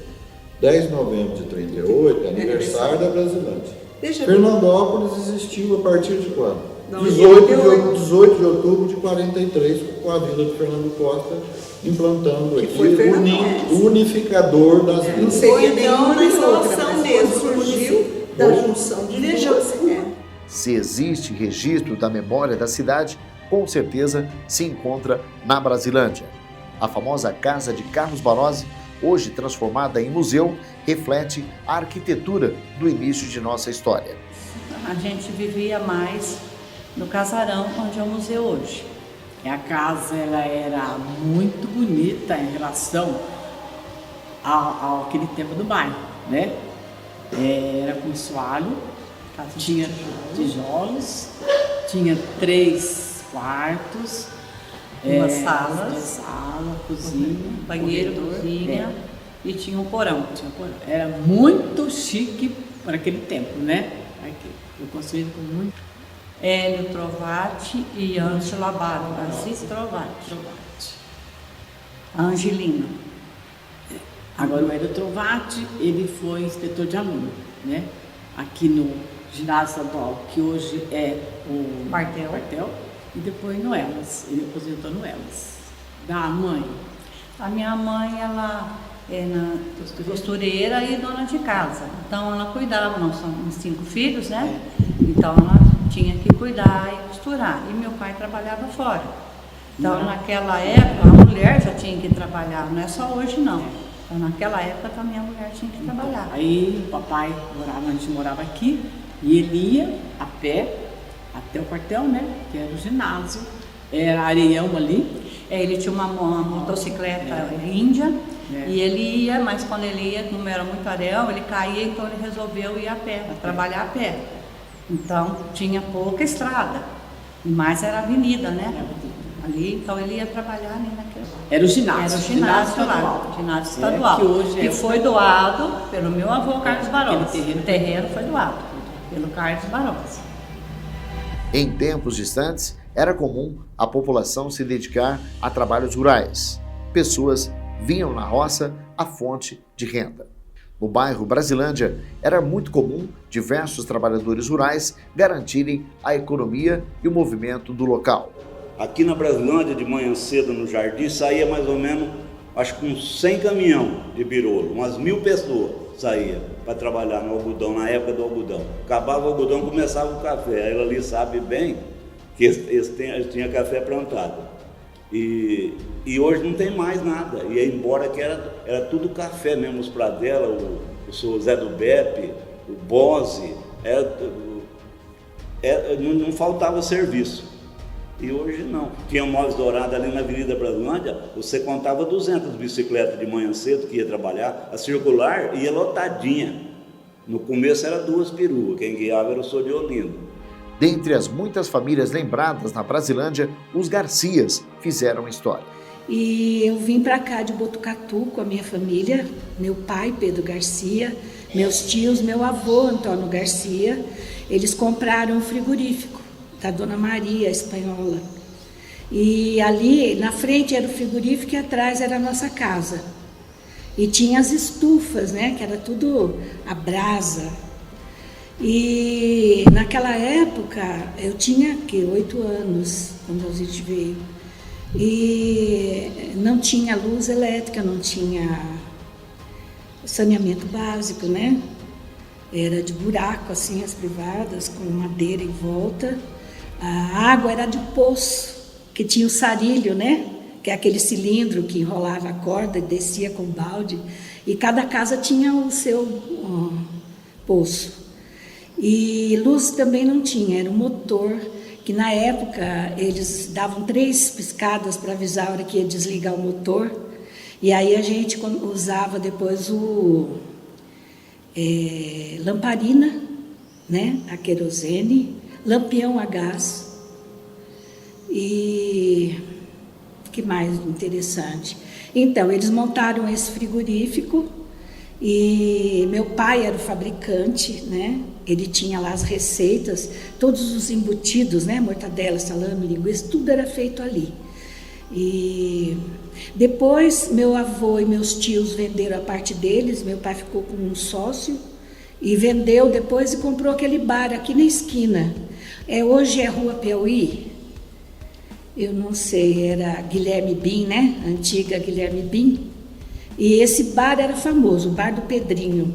Tudo acontecia ali, era maravilhoso. Minha festa até de 15 anos foi feita ali no salão de festa, tinha bote no fundo e tinha bailes, era famoso. O pessoal de Fernandópolis vinha para os bailes ali, música ao vivo. Tinha um grupo, eu não estou me lembrando o nome agora, tocava. E a vida social da gente era quermesses, ali na frente da igreja. Tinha a missa, depois fechava a igreja e tinha quermesse na praça. Há 114 anos, a congregação cristã do Brasil vem conquistando cada vez mais fiéis. Em 1944, com apenas 34 anos, a congregação chegou ao bairro Brasilândia. Em 1949, um terreno é adquirido com esmero e dedicação dos fiéis. Em 4 de dezembro do mesmo ano, é inaugurada a congregação cristã em Vila Brasilândia. A inauguração ficou marcada com o batismo de 53 pessoas. E foi em 1958, os 3 primeiros que começaram aqui a obra da Piedade na Brasilândia, foram Arlindo Bim, a irmã escolástica Barônica, conhecida como Mãe Ica, e a irmã Iserde Miguelão Machado. Então, a obra de Deus na congregação veio para a Brasilândia justamente por causa da família Baroni, que já eram testemunhados dessa graça. E aí se iniciou essa obra, inclusive se reuniam na casa deles, que foi o princípio de tudo. Entre 2009 até 2010, foram instalados na Brasilândia a Igreja Brasil para Cristo. Além de levar a palavra de Deus aos membros, também realiza obras sociais para ajudar pessoas carentes. Então, entre os irmãos, todo mês a gente levanta uma quantidade de alimento e é feita uma doação, né? E nós juntamos esse alimento. E como eu já disse, a gente procura famílias que são menos favorecidas, pessoas necessitadas, e a gente vai repassando essas coisas para as pessoas. E isso faz parte como dizer assim, da palavra de Deus e parte dessa instituição. A Assembleia de Deus está presente em Fernandópolis, localizada na Avenida Carlos Barozzi, 845, no bairro Brasilândia. Em 1986, foram comprados os lotes para a construção da igreja. A conclusão do prédio se deu em 1990. A antiga cafeira do bairro transformou-se em um local sagrado onde fiéis louvam e glorificam ao Senhor. A igreja ela consegue, através da palavra, aconselhamento, disciplina, consegue moldar o ser humano nas necessidades que ele tiver, espiritualmente, materialmente, e a dependência de Deus, ela é para todos. Na verdade, todos dependem de Deus. E quando nós nos voltamos para Deus, então, o que acontece?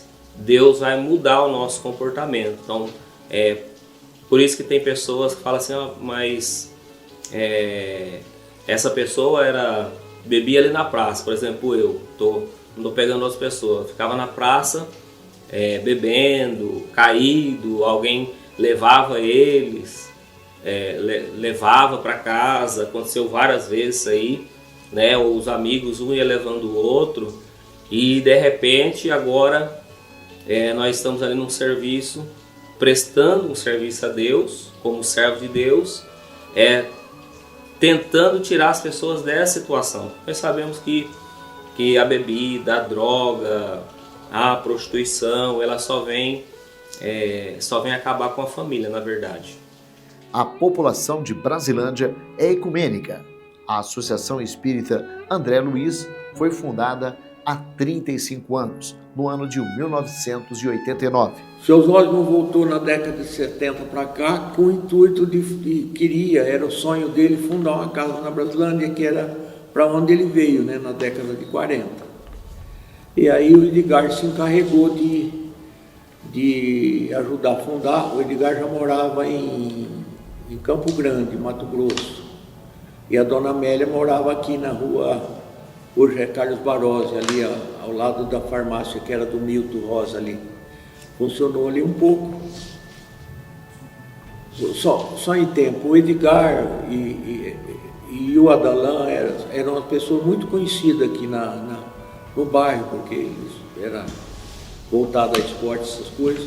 Quando falo o nome deles, muita gente da minha idade, bem mais para baixo, também lembra dele. E aí depois nós com recursos que a gente foi conseguindo de almoço, de outras promoções, nós compramos um terreno lá embaixo, na avenida, a rua Guilherme Bim 150, e depois, com todo o sacrifício, construímos. Está lá até hoje. A assistência social também está presente no bairro Brasilândia. O Recanto dos Oitis, esta casa fundada em 2007, os atendimentos familiarizados e individuais são constantes nesse serviço social. Esse ano estamos com um projeto muito gratificante, que é um projeto intergeracional que se chama O Idoso na Visão de uma Criança. Então, através desse projeto, a gente tem trabalhado foco na população idosa. Por quê? Dentro desse nosso território, principalmente aqui a Brasilândia, o bairro fundador do nosso município, então temos muita população idosa vivendo aqui. Então isso para a gente é muito importante. Quando a gente pensa o idoso, a gente pensa em tudo o que vem com ele e todas as necessidades que precisa, porque é uma demanda que aumenta e que a gente precisa pensar a melhor qualidade de vida desse público. Vilela formou Os Sonhadores, um lindo projeto que visa tirar jovens da ociosidade e aprenderem a linda arte da música. E ele começou as atividades dele na frente da casa dele, era na calçada da casa.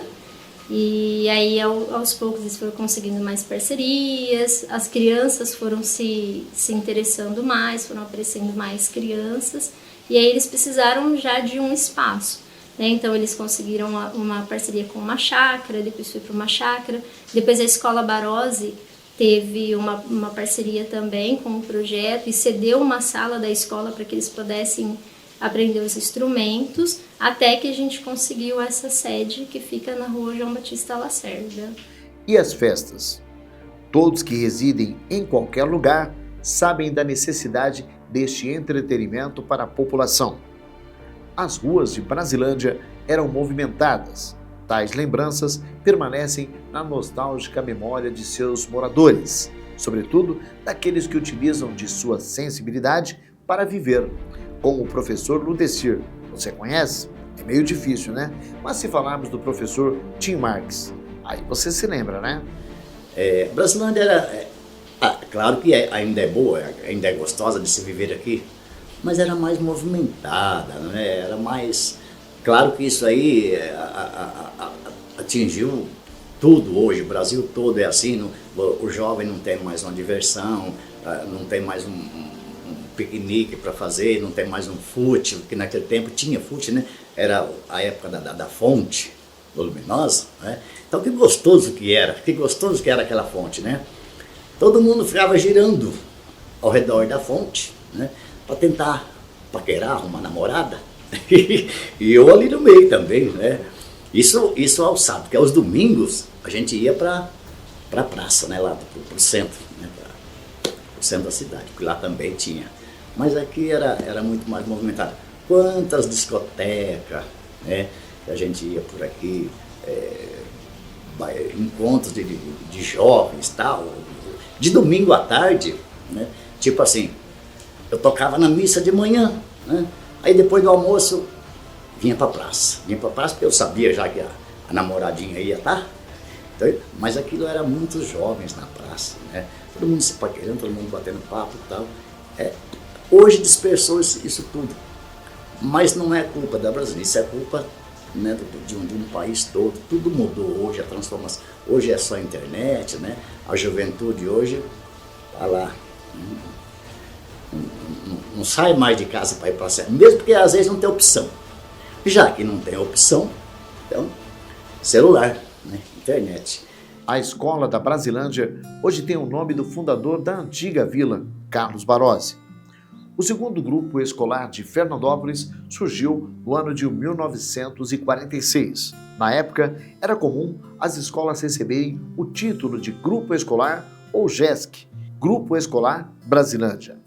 A hoje, Carlos Barozzi é referência regional com diversos projetos desenvolvidos na unidade escolar.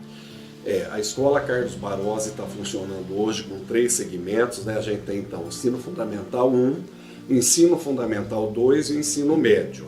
É uma escola que tem cerca de 600 alunos, não é?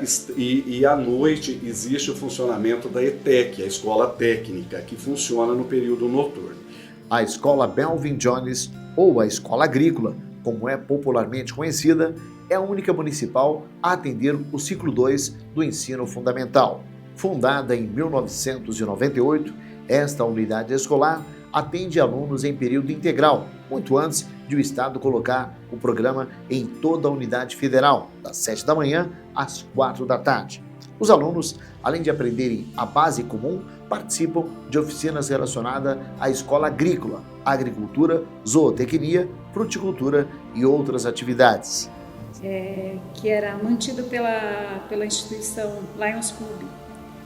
Depois foi feita uma troca com o município, mas aí a ideia é que ali fosse feita uma escola direcionada para a agricultura, né? E assim ficou. Como não podia ser de ensino médio, que era a ideia inicial, ficou atendendo do ensino fundamental.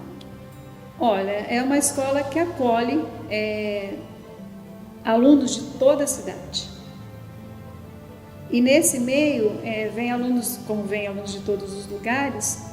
Há uma, vamos dizer assim, uma maneira de agregar a todos.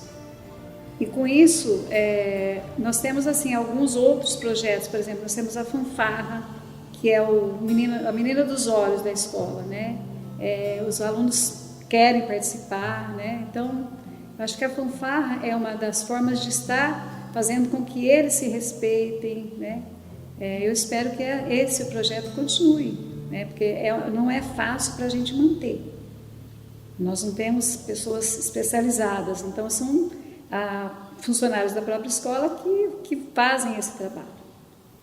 A sociedade mudou muito nas últimas décadas. O casal precisa trabalhar fora para suprir as necessidades. Na Brasilândia, a CEMEI Zequinha zela pelo bem-estar das crianças enquanto os pais trabalham. Nós, todos os funcionários da escola João Pereira Zequinha, queremos parabenizar a Brasilândia, que continua sendo um bairro bom de morar, de estudar, de ficar aqui, As pessoas são todas amigas e a gente quer que cresça, que o bairro sempre cresça por melhor. O ramo de material para construção é sempre próspero. Afinal, trabalha-se com o sonho de pessoas de ter um lar próprio.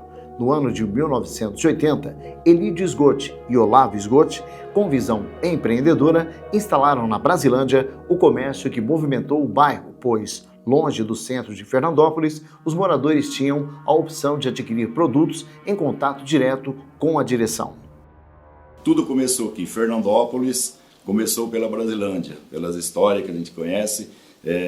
Carlos Barozzi veio para essa região, desbravando, e formou esse bairro que tinha tudo para ser uma cidade completa.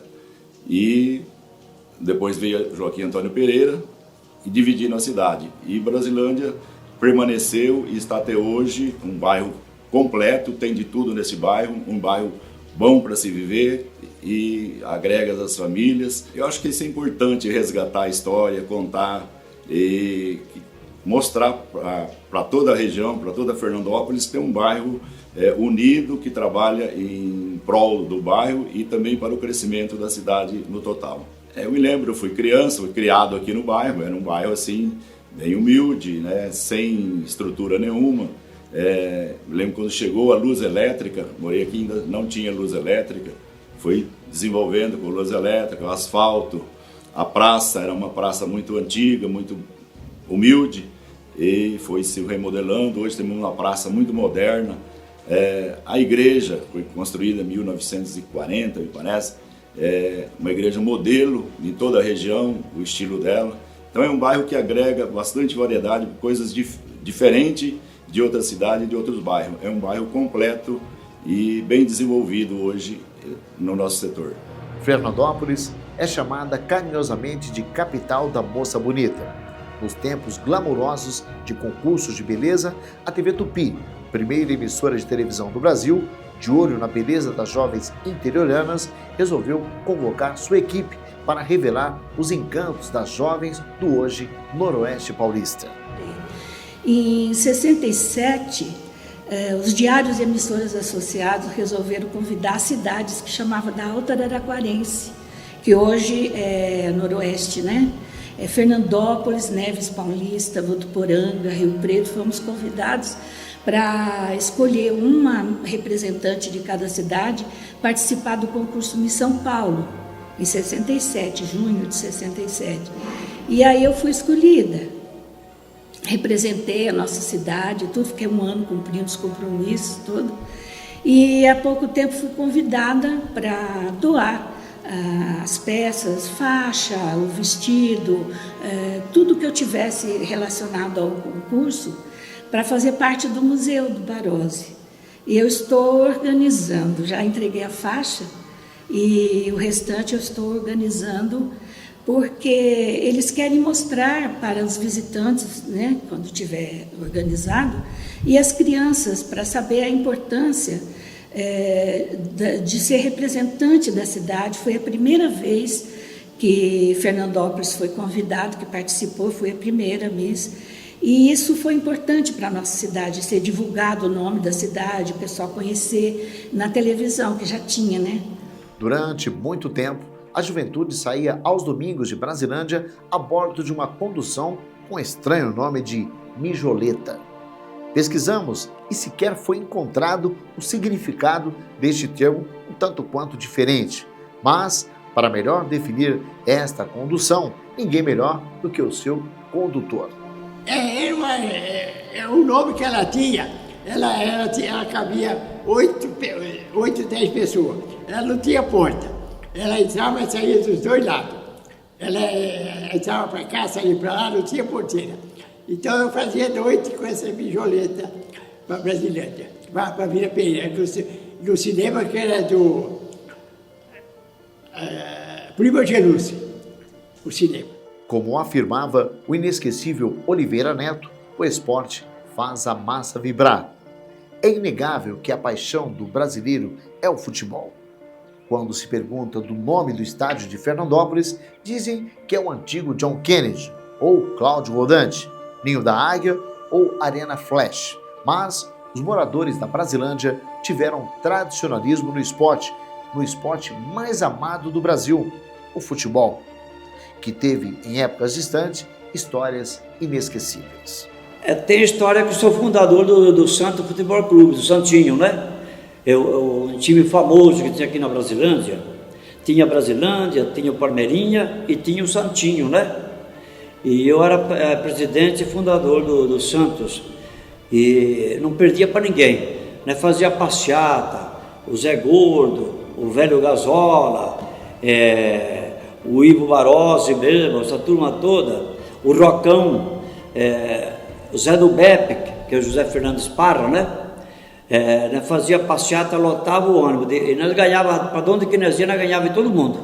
A construção do campo Antônio Sérgio Buozzi tem suas histórias. Hoje são realizadas as rodadas da Copa Brasilândia e claro que o Brasilândia Esporte Clube tem sua fiel torcida, que vibram com as vitórias e se irritam com as derrotas. Mas o espírito esportivo jamais pode ser confundido com o fanatismo. A antiga chácara do senhor Evaristo Biancardi fora comprada por José Akira Massuda, Abílio Buozzi, João Biribiri, Jesus Rodrigues Filho. Os compradores da chácara doaram parte do terreno para que o campo do BEC, Brasilândia Esporte Clube, fosse construído. Esta doação, averbada com a escritura, se encontra até hoje em poder do tesoureiro do BEC, Aparecido de Jesus Gazola. É um clube que não depende de prefeitura, de outras instituições para se manter. A gente faz o possível e o impossível para manter aquilo ali de pé, né? Porque é um patrimônio assim grandiosíssimo, não é valiosíssimo, é grandiosíssimo pela utilidade pela inspiração que ele nos traz, sabe? Porque a gente ali construiu aquilo ali. Foi plantado muda de grama por muda, e eu era, a gente até se emociona, né? Com o doutor Odemar na frente, e a gente conseguiu fazer aquilo ali. Gazola ainda desabafa. Eu aí estou desde as décadas de 80 envolvido nessa diretoria, né? Que não é mentira porque eu tenho documento na minha casa que consta isso. E já passaram vários presidentes, inclusive o Dr. Valdemar, finado Dr. Valdemar de Oliveira Rocha, que foi um dos protagonistas desse clube,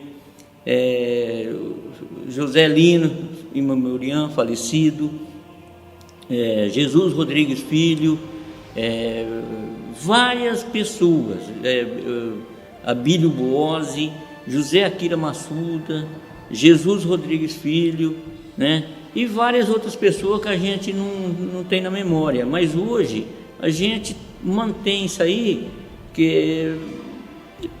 pelo bem do bairro e pelo bem da entidade do clube, né? Então a gente com essa dificuldade vai passando, né, de um para o outro e quem tem interesse, né? Porque para ter interesse vamos supor, no modo mais simples, mexer com um par de futebol, com essas coisas, tem que ter carisma, tem que ter vontade, né? Porque senão não consegue nada. Em tempos remotos, como era a saúde na época? A Unidade Básica de Saúde de Brasilândia tem o nome de Alexandre Noviski, localizada na Carlos Barozzi 520. Essa unidade, desde 1983, visa atendimento às famílias do bairro, composta por toda uma equipe de médicos, enfermeiros e técnicos de enfermagem, agentes comunitários de saúde, assistência odontológica, além de farmacêuticos. Selma Assunção fala sobre o acolhimento da equipe para com a população do bairro Brasilândia. A unidade básica de saúde, tendo todos esses profissionais para cuidar, porque a gente cuida da saúde da população aqui da Brasilândia, está de portas abertas, é muito importante recebê-los lá para que vocês cuidem da saúde de vocês. E todos os profissionais estão abertos para fazer orientações, para auxiliá-los no que for necessário no atendimento na unidade. E a comunicação? Na época, eram cartas que demoravam muito a chegar. Foi então instalado o primeiro centro telefônico da época. Ligações rápidas? Jamais. O primeiro telefonista foi eu e a Toninha Bortoloso, no ano de 67. A gente entramos na prefeitura. O telefone era de manivela, Ele chamava, o telefone daqui era o M16. E para chamar as pessoas, só tinha o centro telefônico de Fernandópolis, tinha que ligar para a telefonista, pedir ligação. Enquanto pedia ligação, eu tinha uma secretária, uma criança que chamava as pessoas. Então eu chamava o Dr. Valdemar, o Balavazzi, para quem ligava. Aí chegava no centro telefônico, e eu pedia novamente ligação para a telefonista pedia ligação, aí retornava para a pessoa poder falar que ele era de Manivela. Então foi eu e a Toninha Bortoloso, foi as primeiras telefonistas do bairro. A simplicidade daquela população hoje é contada de forma nostálgica. Desde cedo, meninos trabalhavam fora para ajuda financeira e as meninas aprendiam cedo os serviços domésticos. História simples, mas que essas pessoas relembram com uma grande saudade. Eu tive uma infância bastante feliz. A gente brincava muito aqui no bairro, em volta do jardim,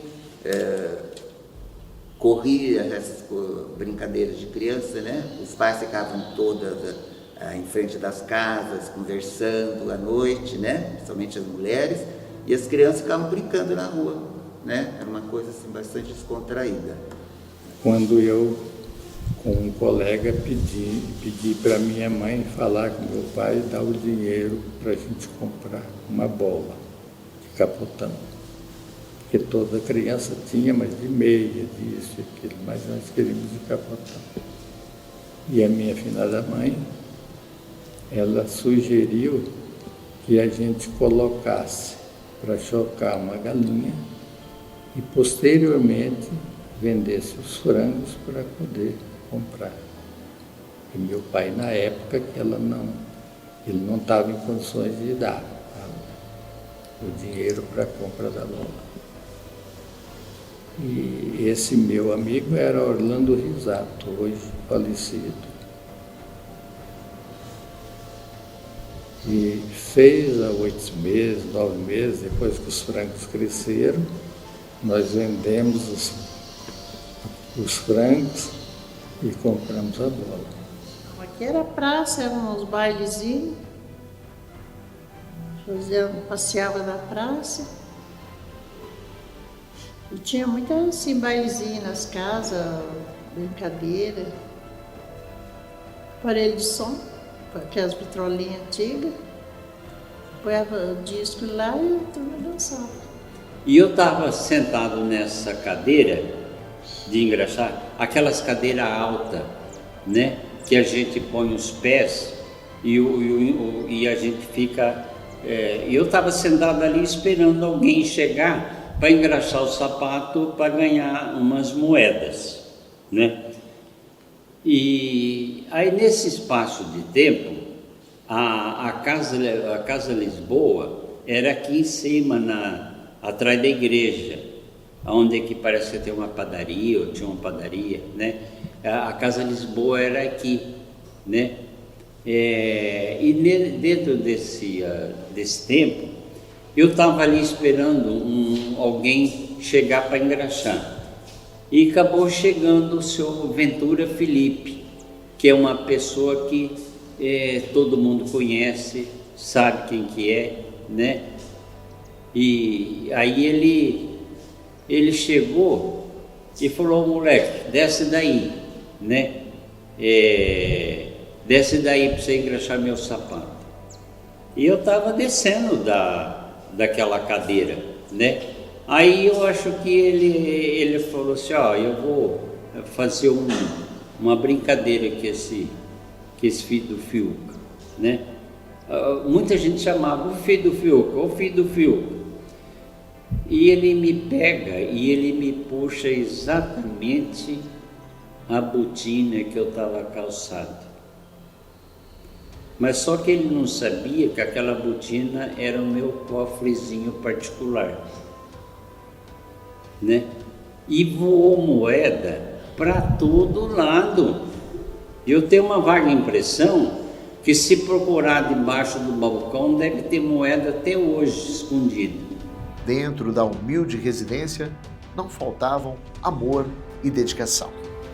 A vida. Eu tenho muita coisa boa que até já esqueci. Nós tivemos um pai que não era pai, era mãe. Os dois. Minha mãe era excelente, era brava, minha mãe era brava. Minha mãe era filha de italiano e filha de mineiro. Mas a minha mãe era uma mulher excelente. Ela tinha dor das pessoas. Você sabe o que ela fazia com o chão? O chão era a minha irmã mais velha. Passava aquele vermelho, assim, ela vinha fazendo tudo aqueles quadros de barro branco assim. Que nem mosaico, né? Era a coisa mais linda do chão ficava. Passava barro no chão, que era a casa de chão, e ficava vermelhinha, aquelas terras vermelhas. Depois elas iam no corvo, pegava saibo, você já viu falar, né? O saibo, e pintava, fazia aqueles quadros igual mosaico. E na parede fazia de aquele negócio de passar na roupa, chama anil, fazia aqueles cachos de uva. E mandava ele segurar, ele ficava segurando assim aqueles papéis e as peças pintadas. E era casa de barro, hein? Aqueles bolinhos que bate e ele bate na beira da vazia, tá, leco, toca, leco. Até hoje eu dou risada naquele lado. É verdade. Então ele chegava assim e falava pra minha mãe: ô, dona Corina, faz bolinho, leco, toca. Aí a minha mãe fazia. Mas era bom. A minha mãe era uma mulher assim, parecia uma moça. Minha mãe. Fazia baile aqui em casa, ela dançava no terreiro com meu pai. Fazia baile das bolas, quando era tempo. Fazia baile das bolas, todo mundo tinha que ir, nem que fosse, porque era chita, não era pano bom, não. Mas era tudo, tinha que ser de bola. Os homens ponhavam uma coisa de bola. Um lenço no pescoço de bola. Então, todo mundo ia dançar tudo de bola. O do baile nós fazíamos para ganhar dinheiro. Ganhar dinheiro, mas era mixaria, mas era para ganhar dinheiro. Fazia pastel. Nós fazíamos pastel, vendia. E hoje vai ter um baile lá nos Caetano, baile das rosas. Era tudo vestido de rosa. Então. Aí, como a gente era neta dos Barós, o Carlos Barós, então a gente estava de graça. E a gente prestava atenção em tudo que fazia. Aí chegava nas férias, nós primos, né? A gente ia montar um cirquinho lá no quintal da avó, no vô. Então, assim, os meninos, eles ficavam 2 cabos de vassoura e amarravam barbante em volta. Aí pegava 2 tijolos de cada lado, matava, quando dava, senão sentava no chão. E quem que era? Os que assistiam era a vizinhança.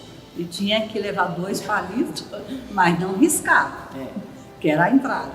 Aí a Miriam ficava, a Miriam e a Sônia ficavam na portaria, na bilheteria, receber, e elas eram preparadas para bater palmas, né? Igual a televisão. A Beth, de memória. Beth Silvares de memória, ela era apresentadora. Ela foi professora de filosofia na Unicamp, né? E a Lúcia e a Marisa, elas faziam trapézio. Marisa, nossa irmã, a Marisa e a memória Lúcia também. Faziam trapézio. E eu fui a palhaça. Bem palhaça, eu adorava. Né? Até hoje eu já gosto de fazer isso. Então, agora, a Lúcia e a Marisa, a meninada vinha, que batia palma, era muito bom. E a avó deixava, né? E era uma coisa tão pura. Você acha que hoje você vai deixar entrar alguém no quintal? Não, nem quintal. Então, e aí nas horas vagas, a Lúcia e a Marisa iam treinar o trapézio. Esse é um momento engraçado. Então, o cajueiro, um galho grandão assim, eu não sei como que era um resto que é de pneu, fininho. Elas conseguiam, borracha, né, de pneu, colocava ali e virava a cabeça, batia palma. Um dia o pneu foi tão, e caiu, a Lúcia caiu de costa e ela ficou sem fala. Quer dizer, não tinha salmo, não tinha nada ali, né, para socorrer. Vó, corre, vó, a Lúcia perdeu a faia. Eu não falava. A avó foi lá, muito calma, levou um copo de açúcar, bateu nas costas dela, levantou e depois de um tempo ela voltou. Olha só, olha. Muito foi dito, mas muito mais pode se dizer. A Brasilândia atravessou o tempo e vive presente nas lembranças de quem viveu e fazem uma declaração de amor a um lugar que outrora foi distrito, hoje um bairro, mas foi o embrião de Fernandópolis, nossa querida Brasilândia. Então só nós temos que agradecer tudo que nós viu, tudo que nós já passou, né? Passa coisa boa, passa coisa triste, mas às vezes vai passando e nós vai movimentando. E uma coisa que eu também peço assim, para a Brasilândia, que o prefeito que está, o outro que entrar, nunca esqueça da Brasilândia, que foi o primeiro que começou daqui que saiu Fernandópolis. Não foi Fernandópolis que veio sair a Brasilândia, é daqui que saiu. Então que nunca se esqueça daqui. Eu desejo para a Brasilândia muita coisa boa para a Brasilândia. A Brasilândia, para mim, foi uma coisa muito maravilhosa. Muito maravilhosa. São Luís abençoou demais isso aqui. Sempre pôs a mão em cima da Brasilândia.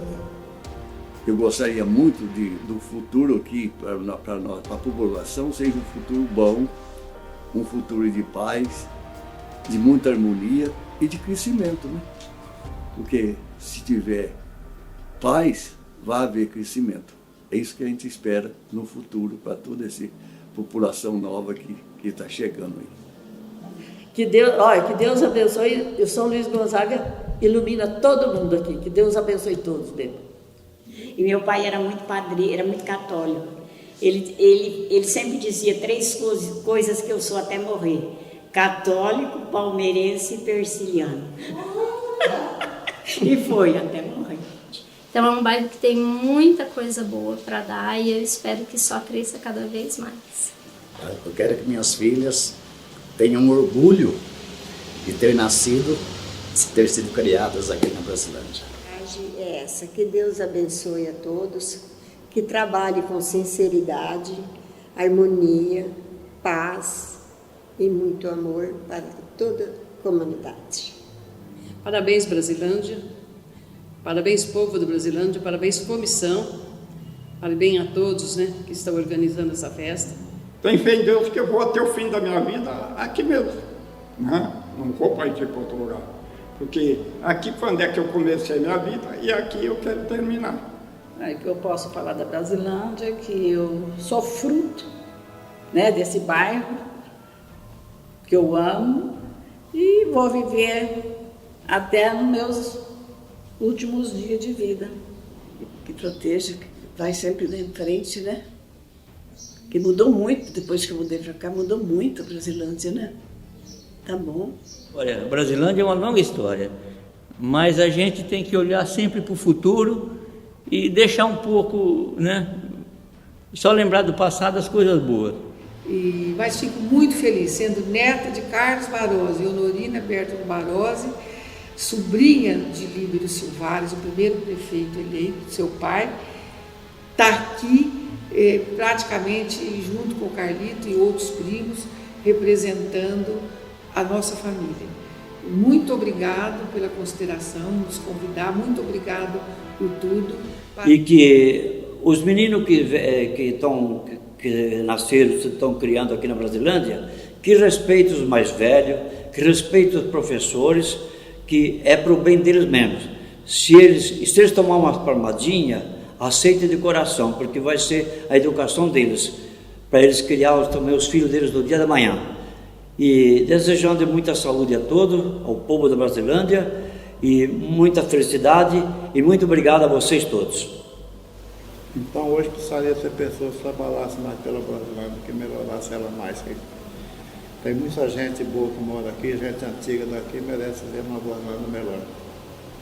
Né? Mas a minha mensagem que eu deixo, que eu acho que eu não sei se Deus vai me dar 10 dias ou se vai me dar 10 anos de vida. E eu vou viver na Brasilândia. a gente não recorda muito bem das coisas passadas, mas eu fico contente de ver a Brasilândia crescer do jeito que está e o povo humilde do jeito que é, o povo honesto aqui que tem. Em amor, em solidariedade, isso é o que eu desejo para a nossa Brasilândia, porque só o amor constrói. Agradecemos em nome da família Barozzi, essa equipe que não mediu esforços e que nos deu a oportunidade de resgatar fatos da nossa infância, vindas da nossa terra natal, que é a Brasilândia. Então a gente agradece muito a vocês que está fazendo esse trabalho maravilhoso. É que foi muito gratificante relembrar, né? E nós rimos muito ontem, né? Ontem nós começamos a marcar, né? Escrever, lembrando das coisas, né? Então um ria aqui, outro ria ali, e fulano? E o que aconteceu com o outro? O que o outro fazia, né? Porque juntava os primos, né? Então e foi muito bom, graças a Deus. E agora em a Brasilândia, e continue com essa amizade de novos familiares, para manter viva a sua história.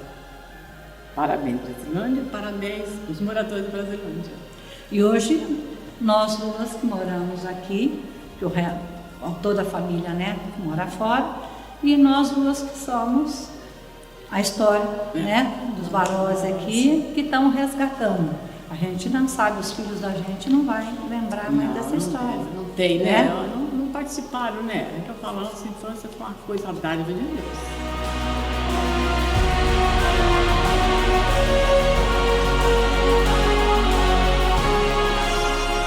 Dedicamos este documentário a todos que, direta ou indiretamente, fizeram parte da história de Brasilândia.